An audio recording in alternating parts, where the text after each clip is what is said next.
He was Silent Cal, the stern, taciturn New Englander who presided over the Roaring Twenties, projecting an image of unshakable Republican stability.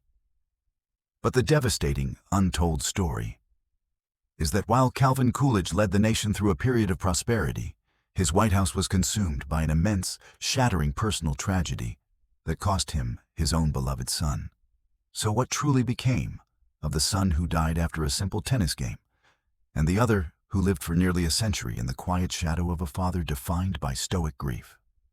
Welcome. You clicked on this video because you know the president who defined the Gilded Age's moral aspirations.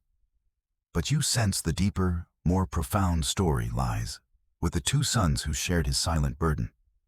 In this exhaustive, deeply researched documentary, we will tell the complete, multi-layered, and largely untold story of Calvin and Grace Coolidge's two sons. We will first honor the brief, tragic life of Calvin Coolidge Jr., the cherished first son whose sudden death shattered the nation's sense of innocence and irrevocably altered his father's relationship with the presidency. Then we will explore the long, quiet journey of John Coolidge, the surviving brother who inherited his father's stoicism and dedicated his life to New England business and stability, far from the political stage. To bring you this powerful story, we have gone far beyond the political speeches and the well-known facts of the Coolidge presidency. We have meticulously researched the archives of the Coolidge Presidential Library, consulted private family letters detailing their grief, analyzed medical histories to understand the true severity of sepsis in 1924, and pieced together the narrative of duty, loss, and the psychological cost of silence. Number 2. The Lost Son, the defining tragedy. Calvin Coolidge Jr. The story begins with the son who was loved, active, and full of promise. His life was tragically cut short, a loss that occurred in the White House during his father's presidency, shattering the calm, stoic facade of Silent Cal, and forever changing the course of American history. Born on April 13, 1908, in Northampton, Massachusetts, Calvin Coolidge Jr. was the younger son of Calvin and Grace Coolidge. His early life was characterized by his father's gradual ascent through Massachusetts politics, culminating in the vice presidency in 1921. Calvin Jr. was just 15 years old when his father was suddenly thrust into the presidency in August 1923, following the unexpected death of Warren G. Harding. The family moved into the White House, and Calvin Jr. became an instantly recognizable public figure.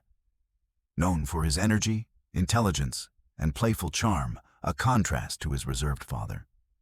His childhood and adolescence were spent in the unique, demanding environment of the presidential children, attending prestigious local schools, engaging in activities on the White House grounds, and always under the watchful eye of the Secret Service.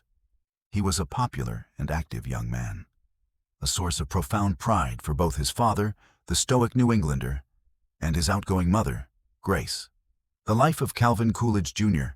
ended with devastating, swift suddenness in the summer of 1924.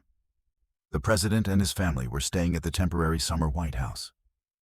On June 30, 1924, Calvin Jr. and his older brother John were playing tennis on the White House grounds. During the game, Calvin Jr. developed a blister on his toe, a simple, common injury that should have been nothing more than a nuisance. However, the seemingly minor blister rapidly became infected. The infection, caused by common bacteria, likely Staphylococcus or Streptococcus, quickly developed into septicemia, or blood poisoning. This was a death sentence in the pre-antibiotic era. Penicillin would not be widely available for another 2 decades.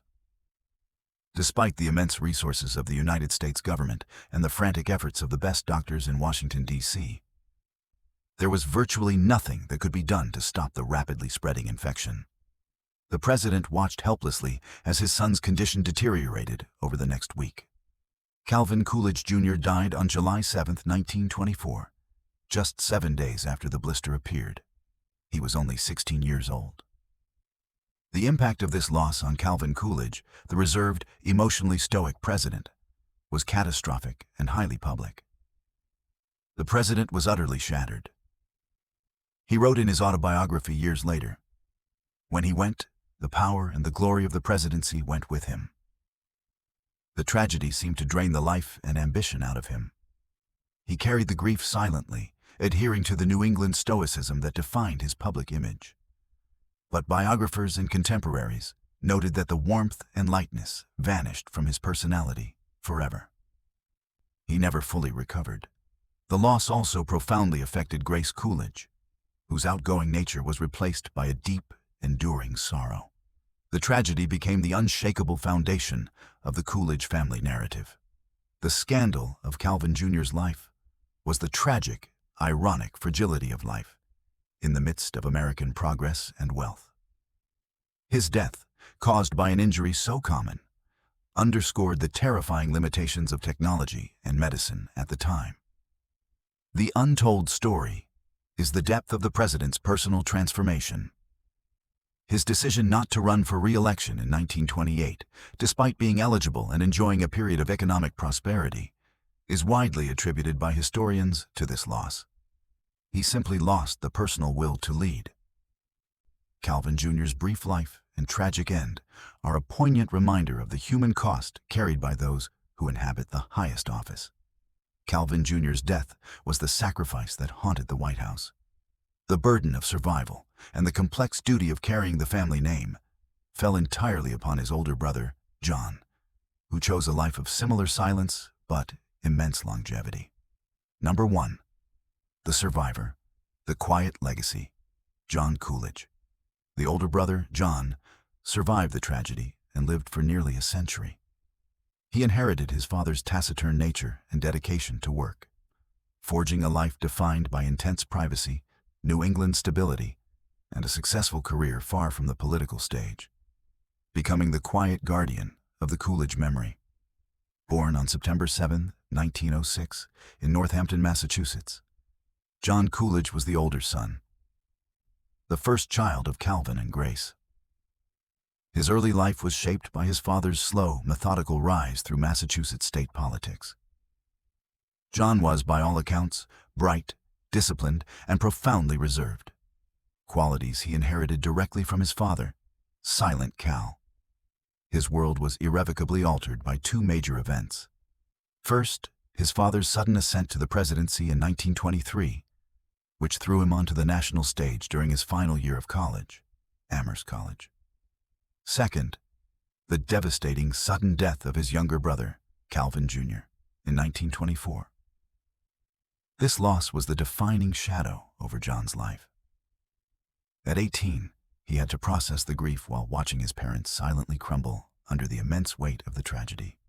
This experience seemed to deepen his reserved nature and his commitment to the stoic New England code of self-reliance and privacy. John Coolidge pursued an education befitting his stature, graduating from Amherst College, his father's alma mater. However, he made a clear choice to avoid the chaos and visibility of electoral politics. Instead, he dedicated his career to the world of business and manufacturing in New England, fields his father respected for their tangible, practical nature. His professional life involved several distinct phases.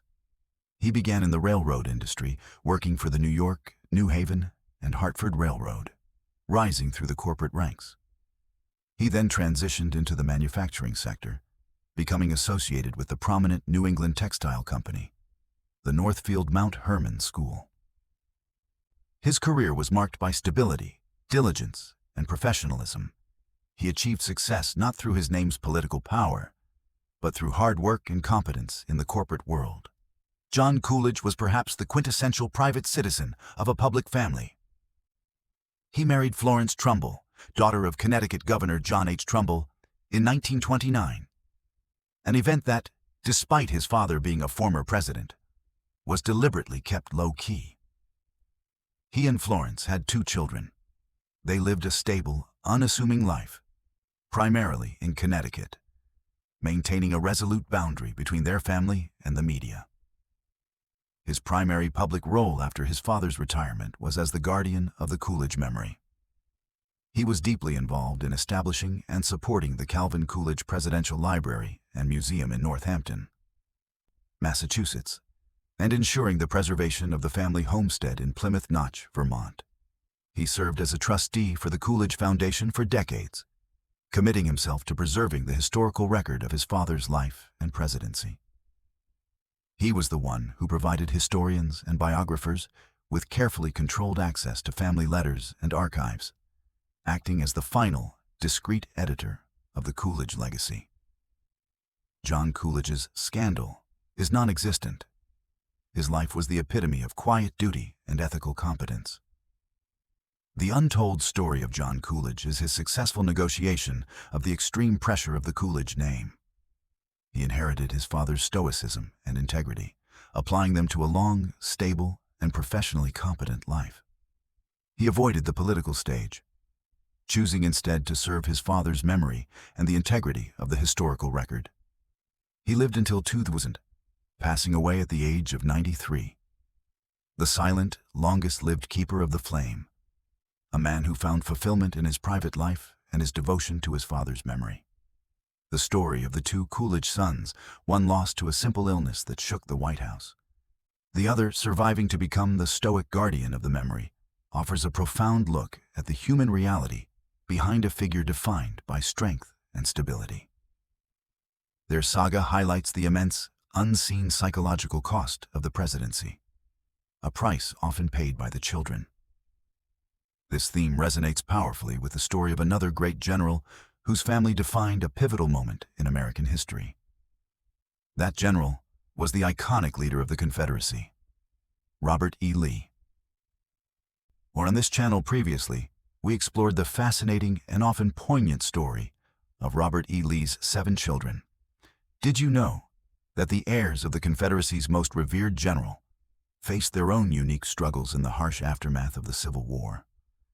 Their lives involved military service following their father, artistic pursuits, managing the family estate at Arlington before its loss, and navigating the complex legacy of defeat and Southern identity.